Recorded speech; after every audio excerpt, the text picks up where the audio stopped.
Sejarah Filsafat Barat, karya buku Bertrand Russell. Bab 15. Teori ide. Bagian tengah buku Republik, yakni sejak bagian akhir buku 5 hingga akhir buku 7, terutama berisi persoalan filsafat murni yang berbeda dengan politik. Persoalan ini tiba-tiba saja dibuka dengan pernyataan. Sebelum para filsuf menjadi raja, atau sebelum para raja dan pangeran di dunia ini memiliki semangat dan kekuatan filsafat, dan sebelum keagungan politik dan kebijaksanaan berpadu, serta sifat buruk masyarakat kebanyakan yang ingin saling mengalahkan itu disingkirkan, maka kota-kota yang ada tak akan pernah bebas dari kejahatan-kejahatan ini. Demikian pula seluruh umat manusia. Kukira dan hanya dengan cara itulah negara kita akan tetap tegak dan menyaksikan gemilangnya hari. Jika apa yang dikatakan itu benar, maka kita harus menentukan apa yang menjadikan seseorang sebagai filsuf dan apa yang kita maksudkan dengan filsafat. Pembahasan mengenai hal inilah yang merupakan bagian buku Republik yang paling terkenal dan mungkin juga paling berpengaruh. Sebagian uraian menampilkan keindahan sastra yang luar biasa. Para pembaca seperti saya juga mungkin tak setuju dengan apa yang dikatakan, namun agaknya sulit untuk tidak terpesona. Filsafat Plato didasarkan pada perbedaan antara realitas dan penampakan yang pertama kali dikemukakan oleh Parmenides. Di sepanjang pembicaraan kita sekarang ini, berbagai pernyataan dan pendapat Parmenides akan kerap muncul. Namun demikian, tampak pula corak religius dalam pandangan Plato terhadap realitas yang lebih bersumber dari Pythagoras daripada Parmenides. Dan banyak pula uraian tentang matematika dan musik yang dapat langsung dilacak sumbernya pada murid-murid Pythagoras. Perpaduan antara logika Parmenides dengan filsafat Pythagoras dan agama Orpis yang mengutamakan dunia lain, menghasilkan suatu ajaran yang dirasa dapat memuaskan kebutuhan intelek dan emosi religius. Hasilnya berupa suatu sintesis yang amat kokoh, yang dengan berbagai modifikasi telah mempengaruhi sebagian besar filsuf terkemuka. Sampai dengan dan termasuk Hegel, tetapi bukan hanya para filsuf yang terpengaruh oleh Plato. Apa sebabnya kaum Puritan menjauhkan diri dari musik, lukisan, dan ritual gereja Katolik yang begitu indah?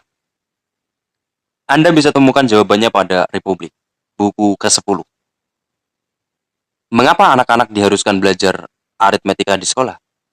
Alasannya ada dalam buku ke-7. Beberapa paragraf berikut ini mencoba merangkum teori Plato tentang ide-ide.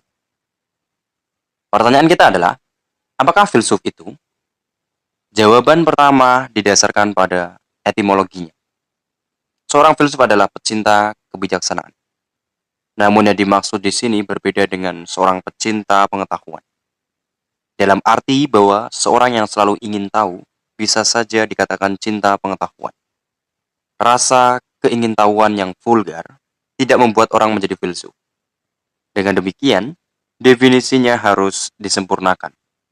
Filsuf adalah orang yang mencintai visi tentang kebenaran. Tetapi apa yang dimaksud visi ini? Andaikanlah ada orang yang mencintai apa saja yang indah, yang selalu hadir pada pementasan drama-drama tragedi yang baru, melihat lukisan-lukisan baru, dan mendengarkan musik baru. Orang demikian itu bukan filsuf, sebab ia hanya mencintai segala sesuatu yang indah. Sementara filsuf mencintai keindahan itu sendiri. Orang yang hanya mencintai segala sesuatu yang indah, berarti sekadar bermimpi, sementara orang yang mengetahui keindahan absolut sepenuhnya terjaga. Yang pertama tadi hanyalah mempunyai opini, yang kedua mempunyai pengetahuan. Apa perbedaan antara pengetahuan dan opini? Orang yang memiliki pengetahuan berarti memiliki pengetahuan tentang sesuatu, yakni sesuatu yang eksis. Sebab yang tidak eksis berarti tak ada.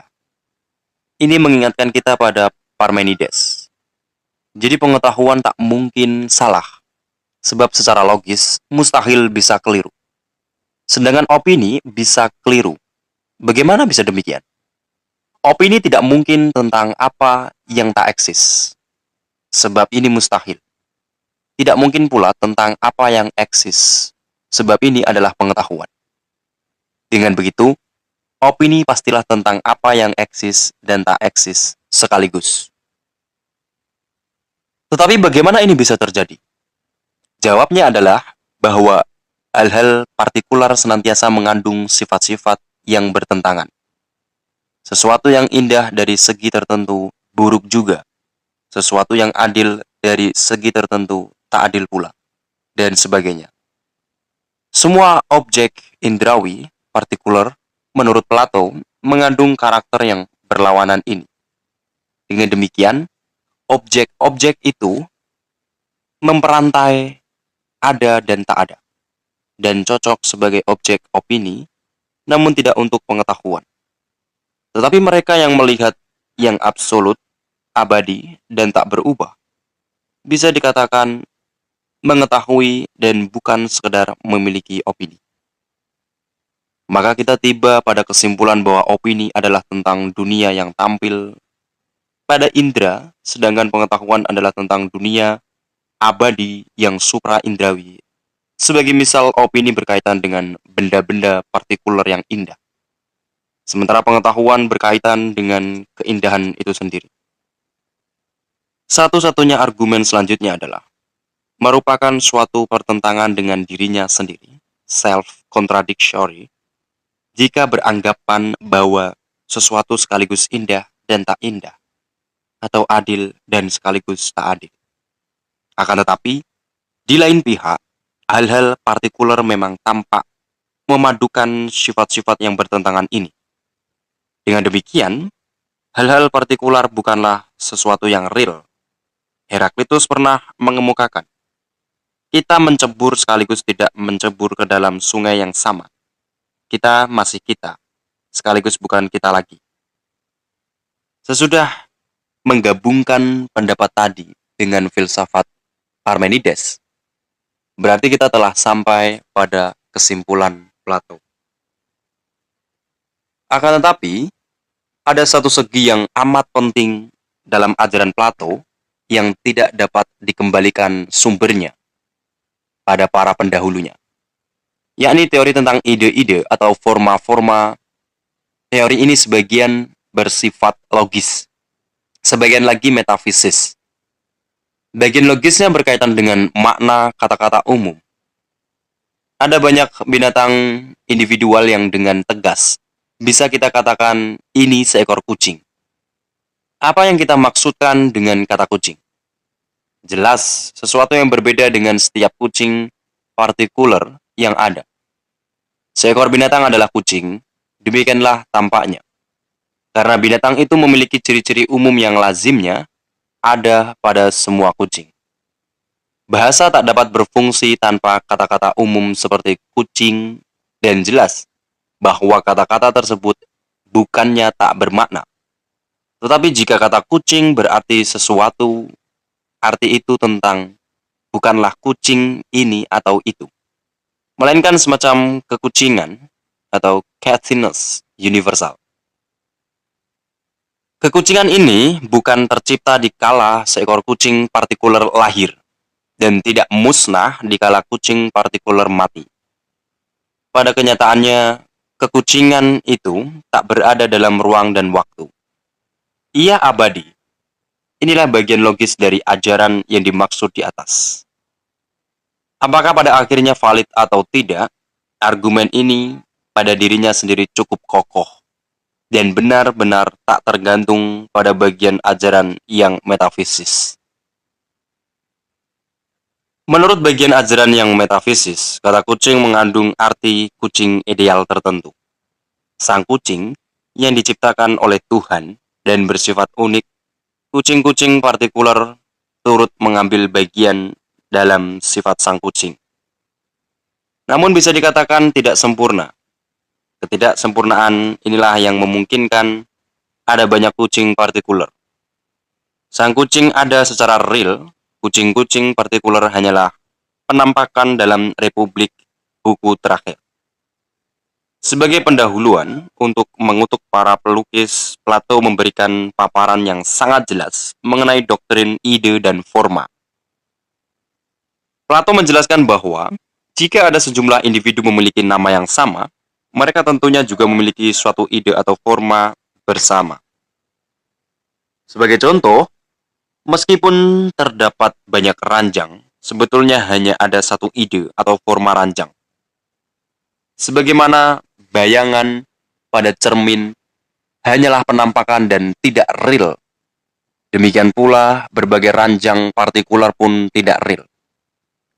Dan hanya tiruan dari ide yang merupakan satu-satunya ranjang yang real dan diciptakan oleh Tuhan.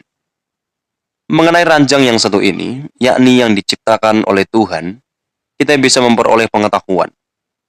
Tetapi mengenai berbagai ranjang yang dibuat oleh tukang kayu, yang bisa kita peroleh hanyalah opini. Dengan begitu, seorang filsuf hanya akan tertarik pada ranjang ideal yang hanya satu itu.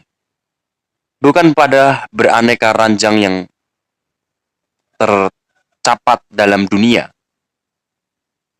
Indrawi, seorang filsuf akan memiliki ketidakpedulian tertentu terhadap hal-hal biasa yang lazim dalam dunia sehari-hari. Bagaimana mungkin dia yang memiliki kemampuan berpikir luar biasa dan merupakan pengamat segala waktu dan segala eksistensi akan terlalu peduli pada kehidupan manusia?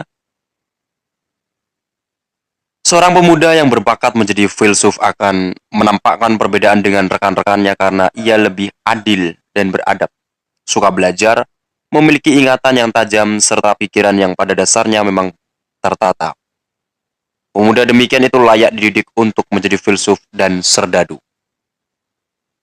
Ketika pembicaraan sampai di sini, Adeimantus tiba-tiba mengajukan protes. Ketika ia mencoba berdebat dengan Sokrates, demikian ujarnya, ia merasakan dirinya dibelokkan sedikit demi sedikit, hingga akhirnya semua pendapatnya semula jadi terjungkir balik. Akan tetapi, sebagaimana semua orang bisa saksikan apapun yang dikatakan Sokrates, pada kenyataannya orang-orang yang menggeluti filsafat lantas menjadi momok yang ganjil. Untuk tak mengatakan betul-betul bangsat, bahkan orang yang paling baik pun bisa menjadi tak berguna, karena filsafat Sokrates mengakui hal itu benar di dalam dunia sebagaimana adanya ini.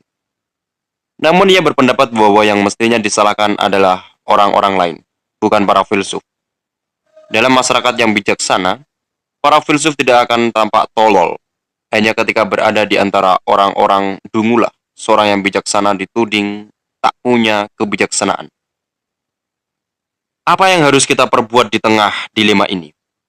Tampaknya hanya ada dua cara untuk bisa mewujudkan republik kita dengan menobatkan para filsuf menjadi pemimpin, atau dengan membuat para pemimpin menjadi filsuf. Cara pertama tampaknya mustahil dilakukan sebagai langkah awal, sebab di dalam negeri yang belum berwatak filosofis, para filsuf tidak disukai. Tetapi seorang putra mahkota yang baru bisa menjadi seorang filsuf, dan satu saja sudah cukup. Andaikan ada orang yang perintahnya dipatuhi oleh seluruh warga kota, ia akan bisa mewujudkan pemerintahan ideal yang begitu diremehkan oleh dunia. Plato berharap ia bisa menemukan pangeran demikian itu pada Dionysius muda, tiran negeri Sirakuse. Namun sayangnya, si pemuda hanya menghasilkan kekecewaan. Dalam Republik, buku ke-6 dan ke-7, Plato membahas dua pertanyaan. Pertama, Apa filsafat itu? Kedua, bagaimana seorang pemuda atau pemudi dengan watak yang tepat bisa dididik menjadi filsuf? Bagi Plato, filsafat adalah semacam visi, yakni visi tentang kebenaran. Visi ini tidak semata-mata bersifat intelektual, tidak pula sekadar kebijaksanaan, tetapi cinta terhadap kebijaksanaan, cinta intelektual terhadap Tuhan. Dalam filsafat Spinoza, pada dasarnya sama dengan persatuan erat antara pikir dan rasa. Barang siapa yang pernah mengerjakan karya kreatif tertentu, pasti pernah mengalami dengan taraf yang berbeda-beda. Suatu suasana batin di mana setelah lama berupaya keras, tiba-tiba kebenaran atau keindahan muncul, atau seolah muncul dengan keagungan yang tak terduga. Pengalaman ini mungkin hanya menyangkut masalah yang kecil saja, mungkin pula menyangkut alam semesta. Untuk sesaat, pengalaman itu amatlah meyakinkan. Keraguan mungkin timbul belakangan, tetapi untuk sesaat itu, yang tampil adalah kepastian yang begitu tegas.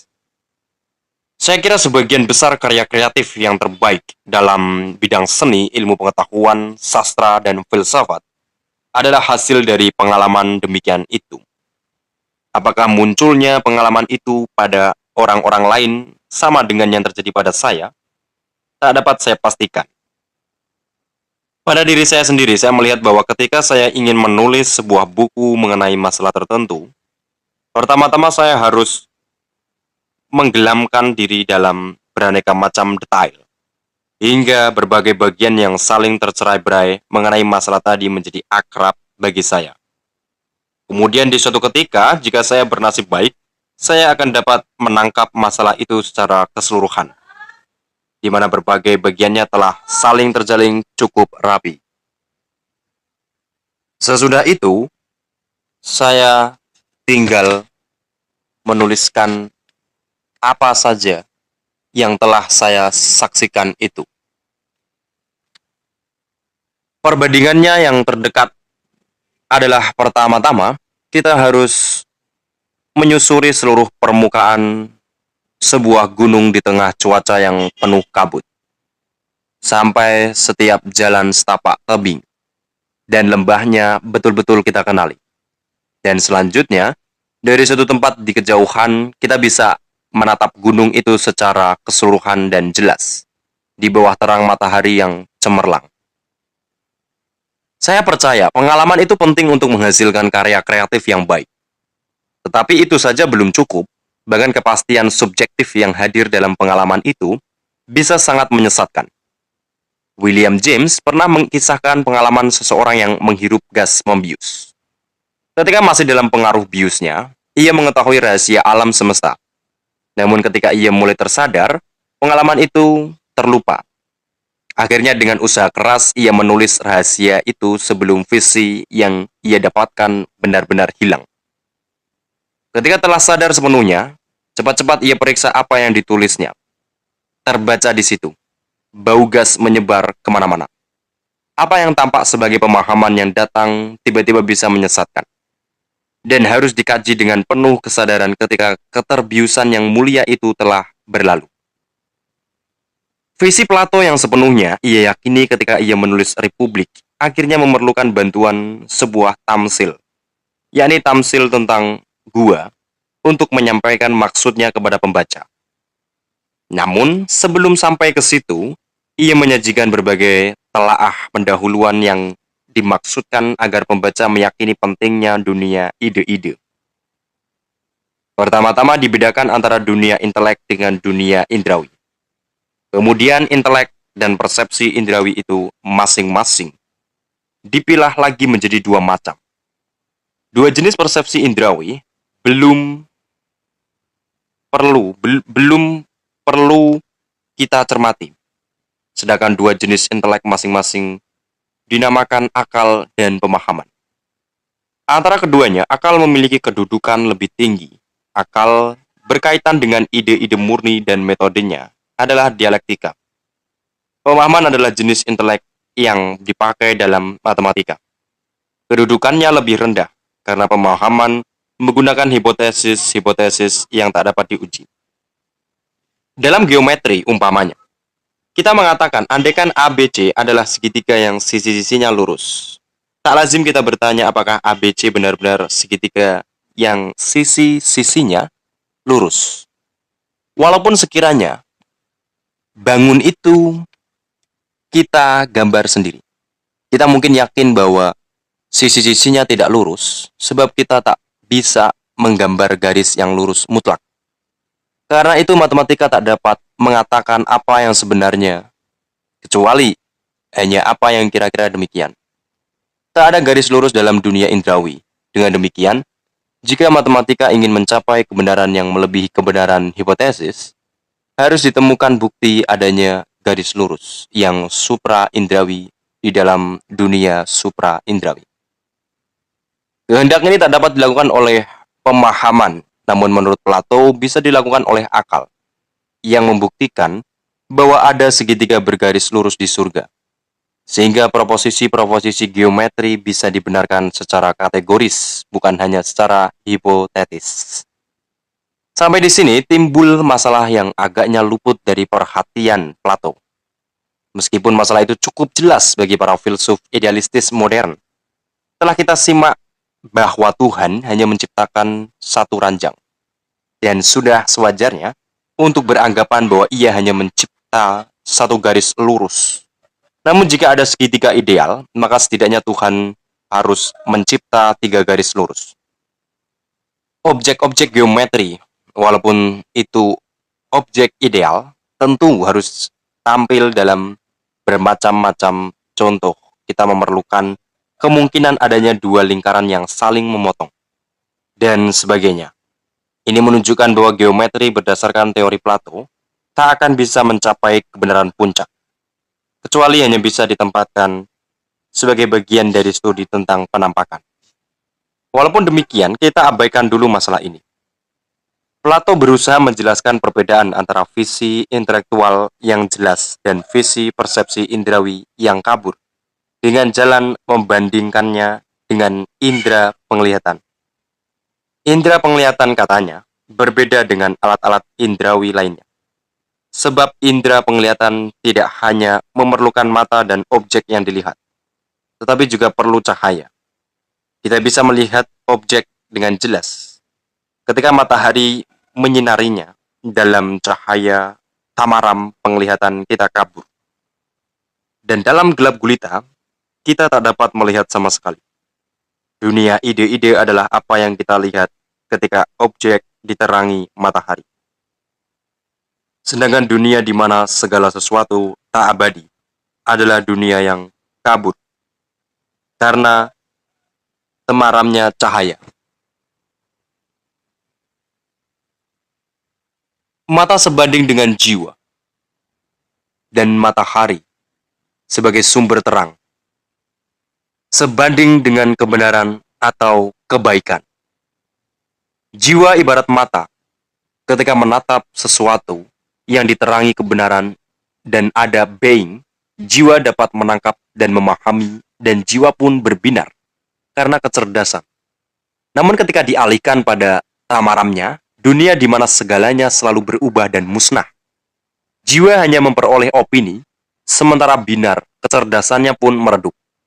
Dan sekali ia memperoleh opini, selanjutnya opini lainnya lagi, sehingga tampaknya tak punya lagi kecerdasan yang menanamkan kebenaran pada sesuatu yang diketahui, serta kemampuan mengetahui pada orang yang mengetahui adalah apa yang saya katakan kepada Anda sebagai ide kebaikan.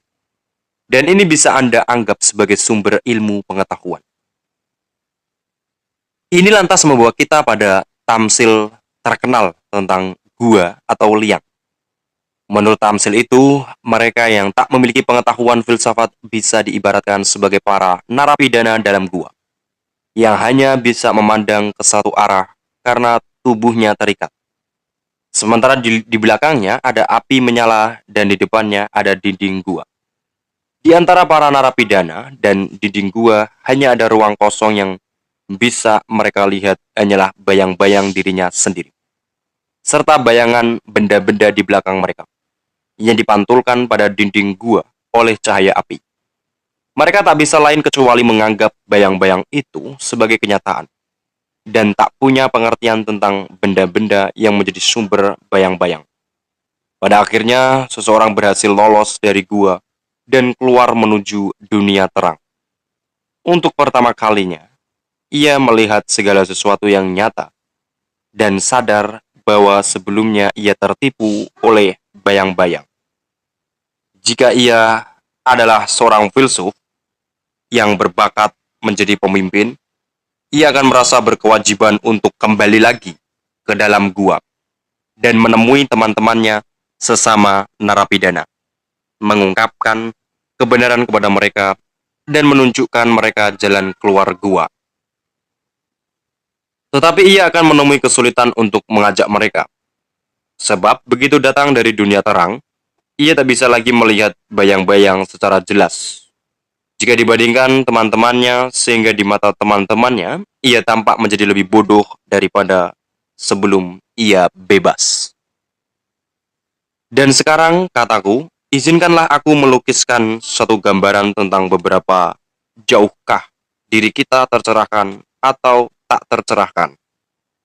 Perhatikanlah, sejumlah manusia hidup dalam liang bawah tanah yang memiliki lubang 4 masuknya cahaya yang mencapai ke dalam liang mereka telah berada dalam liang itu sejak kanak-kanak.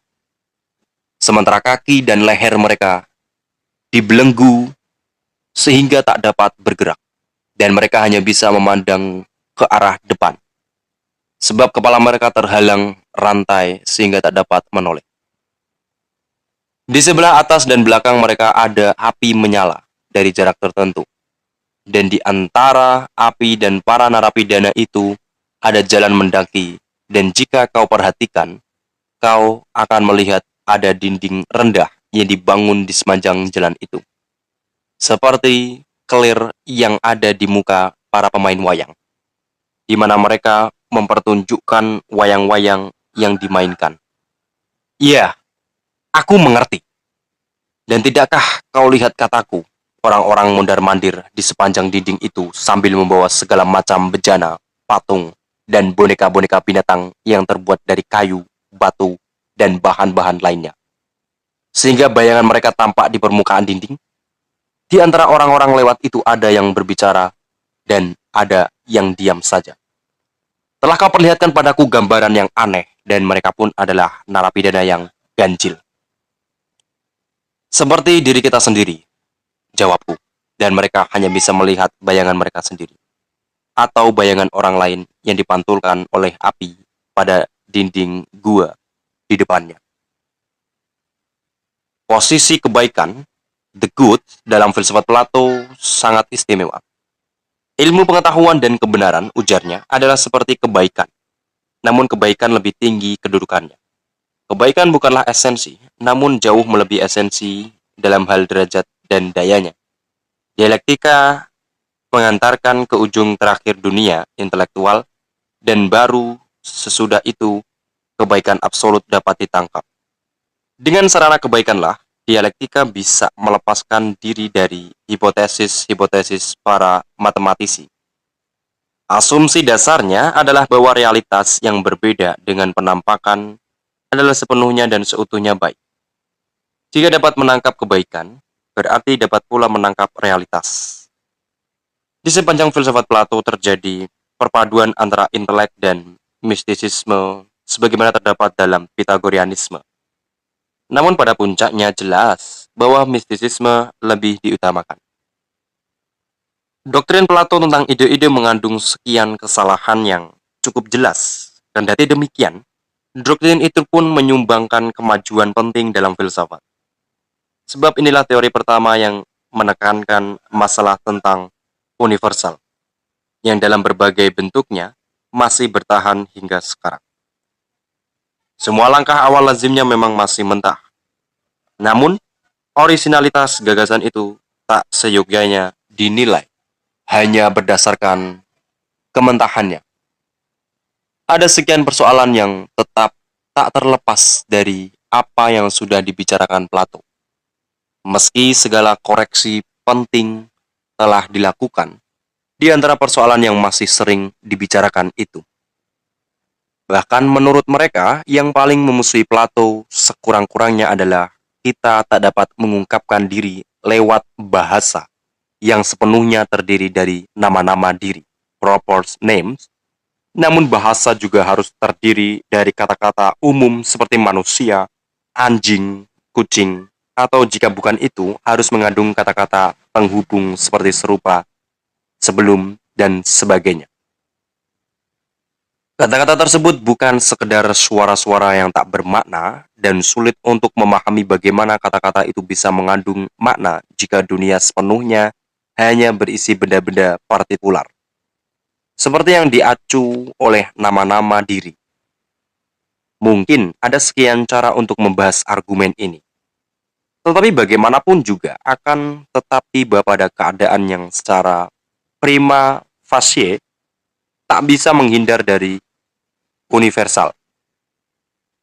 Untuk sementara, saya akan menerimanya sebagai sesuatu yang sampai taraf tertentu valid, namun jika pendapat itu disetujui, maka berbagai hal lainnya yang dikatakan Plato sama sekali tak sejalan.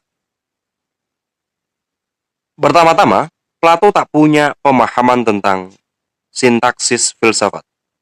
Saya bisa mengatakan Socrates adalah manusia, Plato adalah manusia, dan sebagainya. Dalam semua pernyataan itu bisa diandaikan bahwa kata manusia mengandung makna yang sepenuhnya sama.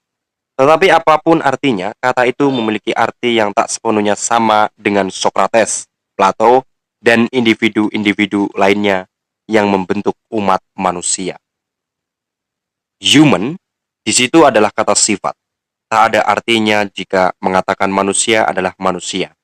Plato membuat analogi yang salah dengan mengatakan manusia adalah manusia. Ia berpendapat bahwa keindahan adalah indah. Ia mengira bahwa manusia universal adalah nama dari suatu manusia teladan yang dicipta oleh Tuhan. Yang jika dibandingkan dengannya, manusia-manusia aktual ini tidak sempurna dan hanyalah tiruan semu. Ia sekaligus tak dapat menyadari betapa besarnya kesenjangan antara universal dan partikular. Ide-ide Plato sebetulnya hanyalah partikular-partikular lain yang secara etis dan estetis lebih unggul daripada jenis partikular biasa. Di kemudian hari, ia sendiri mulai menyadari kesulitan ini. Seperti yang tertulis dalam Parmenides, yang berisi salah satu kasus terpenting dalam sejarah kritik diri seorang filsuf. Isi buku Parmenides dianggap berasal dari cerita Antipon, saudara tiri Plato, satu-satunya orang yang masih ingat isi percakapan. Namun saat itu, ia hanya berminat mengurus kuda. Suatu hari sejumlah orang menjumpai dia tengah membawa kekang kuda, dan dengan susah payah membujuk dia untuk menceritakan diskusi terkenal antara Parmenides, Zeno, dan Socrates. Dikisahkan bahwa diskusi itu berlangsung ketika Parmenides telah lanjut usia, kira-kira 65 tahun. Zeno separuh baya kira-kira 40 tahun, dan Socrates masih sangat muda.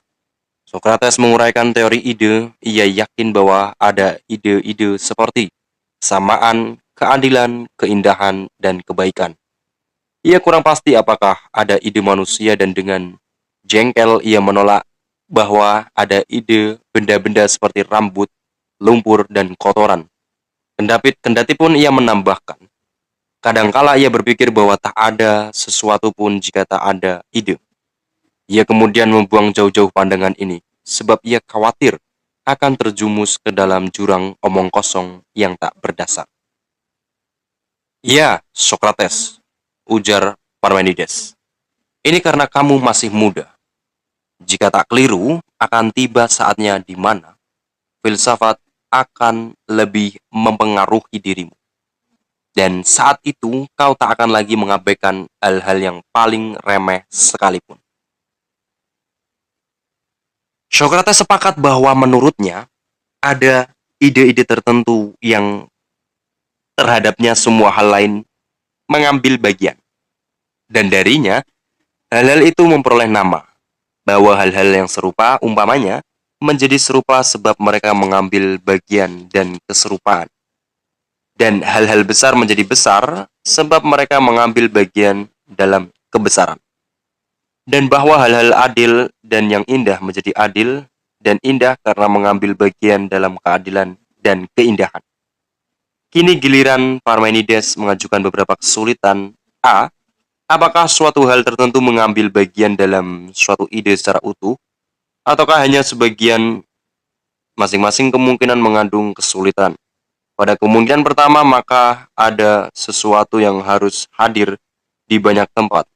Sekaligus pada kemungkinan kedua, maka ide itu bisa dibagi-bagi. Dan sesuatu yang mengambil bagian dalam ide kekecilan tentunya akan lebih kecil dibandingkan kekecilan absolut. Yang tentu saja muskil. B. Jika sesuatu hal mengambil bagian dalam satu ide, maka hal itu sendiri dengan idenya adalah sama. Dengan demikian, harus ada ide lainnya lagi yang mencakup baik yang partikular maupun ide yang orisinal. Dan kemudian masih harus ada pula ide lainnya lagi yang mencakup yang partikular serta dua ide tadi. Demikian seterusnya ad infinitum. Jadi setiap ide bukannya hanya ada satu, malahan menjadi rangkaian ide-ide yang tak terbatas. Ini serupa dengan argumen Aristoteles tentang manusia ketiga. C. Socrates menyebutkan bahwa ide-ide mungkin hanyalah pikiran-pikiran, tetapi Parmenides menegaskan bahwa pikiran haruslah tentang sesuatu. Ide-ide tak dapat menyerupai hal yang partikular yang mengambil bagian pada ide-ide itu, disebabkan alasan yang tercantum pada pasal B di atas. Ide-ide kalaupun memang ada, tentunya tak bisa kita ketahui, sebab pengetahuan kita tidak absolut. F. Jika pengetahuan Tuhan bersifat absolut, Dia tak akan bisa mengetahui kita, dan karenanya tak dapat memerintah kita. Walau demikian, teori ide tak sepenuhnya ditinggalkan.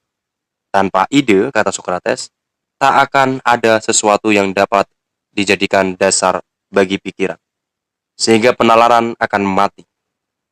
Parmenides mengatakan bahwa kesulitan-kesulitan yang dihadapi Socrates disebabkan karena kurangnya latihan sebelumnya. Akan tetapi, memang tak ada kesimpulan pasti yang disepakati. Saya tidak yakin bahwa keberatan-keberatan logis Plato terhadap realitas partikular indrawi akan bisa bertahan jika betul-betul dikaji. Sebagai misal, ia mengatakan bahwa apapun yang indah dalam sejumlah segi juga buruk. Sesuatu yang ganda dalam beberapa segi juga setengah, dan lain-lain. Namun jika terhadap karya seni tertentu, kita mengatakan bahwa karya itu indah dalam beberapa segi dan buruk dalam segi-segi lainnya, maka analisis akan senantiasa, setidaknya secara teoritis, memungkinkan kita untuk berkata bagian atau aspek yang ini indah, sedangkan bagian atau aspek yang itu buruk. Dan mengenai ganda dan setengah, ini merupakan hubungan relatif, tak ada kontradiksi di dalam fakta bahwa dua adalah penggandaan dari satu dan setengahnya 4. Plato akan senantiasa menghadapi kesulitan karena tak memahami hubungan relatif. Ia berpikir bahwa A lebih besar daripada B dan lebih kecil daripada C, maka A sekaligus besar dan kecil. Yang bagi dia tampak sebagai kontradiksi. Kesulitan-kesulitan demikian itu termasuk penyakit kekanak-kanakan dalam filsafat. Perbedaan antara realitas dan penampakan tidak dapat menimbulkan konsekuensi-konsekuensi seperti dikatakan Parmenides, Plato, dan Hegel. Jika penampakan benar-benar tampak, maka ia bukannya tak ada sama sekali. Dan dengan demikian adalah bagian dari realitas. Inilah argumen Parmenidean yang benar. Jika penampakan tak benar-benar tampak, buat apa repot-repot memikirkannya? Tetapi seseorang mungkin akan berkata, penampakan tak benar-benar tampak, melainkan tampaknya saja tampak. Ini pun tak akan menyelesaikan masalah. Sebab kita bisa bertanya lagi, apakah ia benar-benar tampaknya tampak? Ataukah hanya kelihatannya tampaknya tampak? Bahkan kalaupun penampakannya memang tampaknya saja tampak, cepat atau lambat kita pasti bisa mencapai sesuatu yang benar-benar tampak. Dan dengan demikian adalah bagian dari realitas. Plato tak akan berminat untuk menyangkal bahwa tampaknya ada banyak ranjang, meski sebetulnya hanya ada satu ranjang yang real, yakni ranjang yang dicipta Tuhan. Namun agaknya ia tidak mempertimbangkan implikasi dari fakta bahwa ada banyak penampakan-penampakan, dan bahwa kebanyakan itu sendiri adalah bagian dari realitas.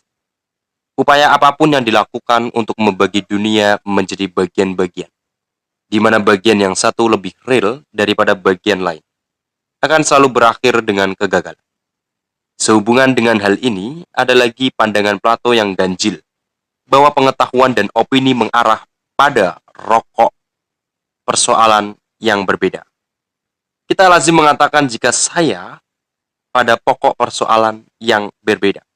Kita lazim mengatakan jika saya menduga bahwa sekarang akan turun salju. Ini adalah opini. Jika kemudian saya melihat salju turun, ini adalah pengetahuan. Tetapi pada dua hal itu, pokok persoalannya sama. Plato sebaliknya berpendapat bahwa sesuatu yang senantiasa menjadi pokok opini tak akan bisa menjadi pokok pengetahuan. Pengetahuan bersifat pasti dan mustahil salah. Opini bukan hanya bisa salah, namun niscaya salah. Sebab opini mengarah pada realitas yang sebetulnya hanya penampakan.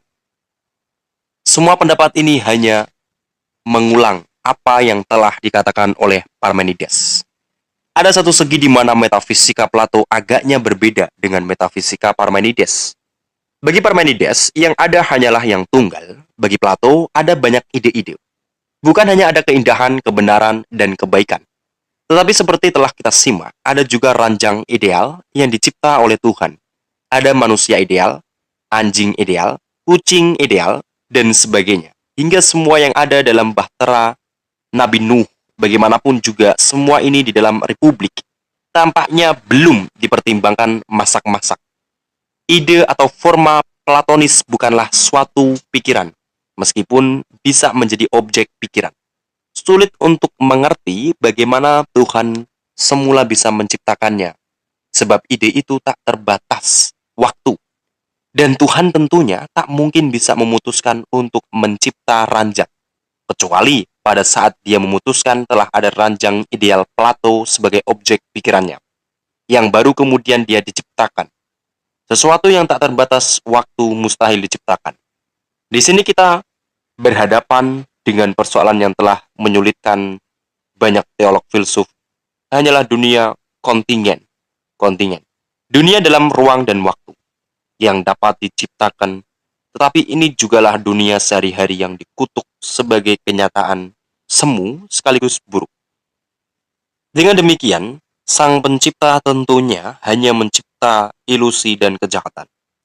Beberapa pemikir Gnostik bersikap sangat konsisten sehingga bersedia menerima pandangan demikian. Tetapi pada filsafat Plato kesulitan itu masih tersembunyi dan agaknya di dalam republik. Ia tidak pernah menyadarinya. Seorang filsuf yang hendak menjadi pemimpin menurut Plato harus kembali ke dalam gua dan tinggal bersama mereka yang belum pernah menyaksikan cahaya kebenaran. Dengan demikian agaknya Tuhan sendiri, jika ia ingin menyempurnakan makhluknya, harus bertindak seperti itu pula. Seorang Platonis Kristen mungkin menafsirkannya sebagai inkarnasi, namun tetap sepenuhnya mustahil untuk menjelaskan mengapa Tuhan tidak puas dengan adanya dunia ide saja. Seorang filsuf melihat bahwa gua itu ada dan ia kembali masuk ke dalamnya karena terdorong untuk melakukan keutamaan. Namun sang pencipta, jika ia memang mencipta segalanya, tentunya tak ada menciptakan gua itu sama sekali. Mungkin kesulitan ini hanya muncul dari anggapan Kristen tentang Sang Pencipta, dan kesulitan itu tidak dapat dianggap bersumber dari Plato, yang mengatakan bahwa Tuhan tak mencipta segalanya, melainkan hanya mencipta yang baik-baik saja. Keanekaragaman dunia indrawi dengan begitu berasal dari sumber selain Tuhan. Sedangkan ide-ide mungkin tidak diciptakan oleh Tuhan sebagai unsur-unsur utama esensinya. Kemajemukan yang ada pada beraneka ragamnya ide-ide dengan demikian belum merupakan puncaknya. Pada puncaknya yang ada hanya Tuhan, atau yang baik, yang terhadapnya ide-ide hanyalah sifat. Inilah yang pada umumnya merupakan tafsir yang mungkin atas filsafat Plato. Plato selanjutnya memberikan paparan menarik tentang pendidikan yang tepat bagi kaum muda yang hendak menjadi pemimpin. Kita melihat bahwa para pemuda dinilai pantas menyandang kehormatan. Ini mendasarkan perpaduan antara kualitas intelektual dan moral. Ia haruslah adil dan beradab. Suka belajar, memiliki ingatan yang tajam dan pikiran yang tertata. Pemuda yang dianggap layak harus melewatkan waktunya sejak umur 20 hingga 30 tahun untuk mendalami 4 macam studi Pitagorean: aritmetika, geometri, bidang dan ruang, astronomi, dan harmoni. Pelajaran-pelajaran ini didalami bukan berdasarkan semangat utilitarian, namun dengan tujuan mempersiapkan pikirannya untuk mendapatkan visi tentang hal-hal yang abadi. Dalam astronomi umpamanya, ia tak perlu repot memikirkan benda-benda langit yang sesungguhnya, namun lebih menyibukkan diri dengan matematika, gerakan benda-benda langit ideal. Ini mungkin terdengar ganjil bagi telinga modern. Tetapi memang tak ada alasan untuk mengatakan bahwa pelajaran itu terbukti memberikan wawasan yang berfaedah dalam kaitannya dengan astronomi empiris.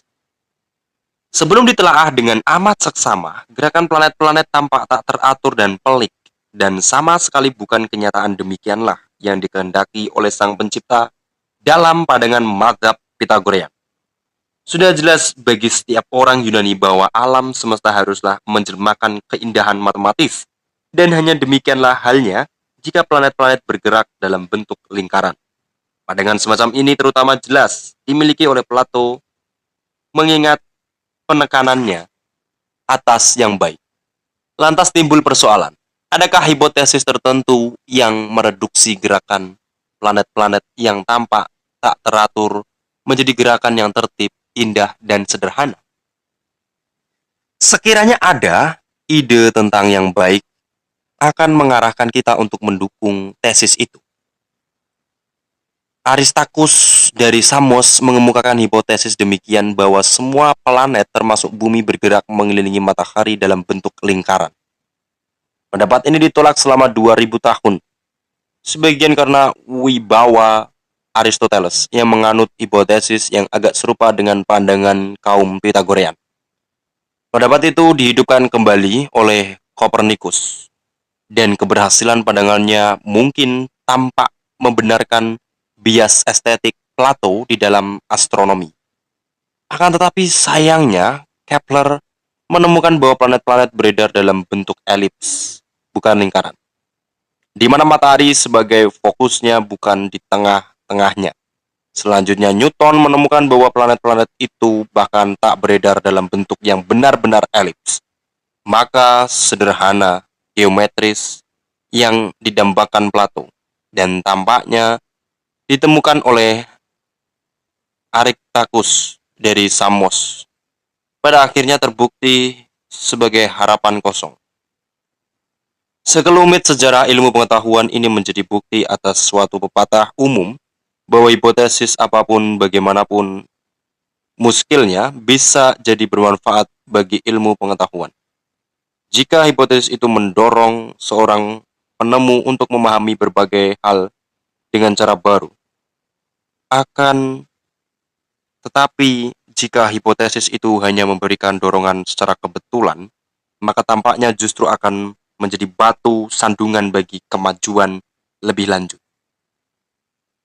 Kepercayaan terhadap yang baik sebagai dasar pemahaman ilmiah atas dunia pada tahap tertentu ada pula gunanya dalam astronomi.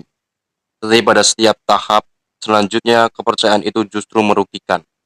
Bias etika dan estetika Plato dan masih ditambah lagi dari Aristoteles banyak berperan dalam mematikan ilmu pengetahuan bangsa Yunani. Patut diperhatikan bahwa kaum Platonis modern hampir tanpa kecuali tak tahu menau tentang matematika, kendati pun Plato memandang betapa sangat pentingnya aritmetika dan geometri, serta kenyataan betapa besar pengaruhnya terhadap filsafat.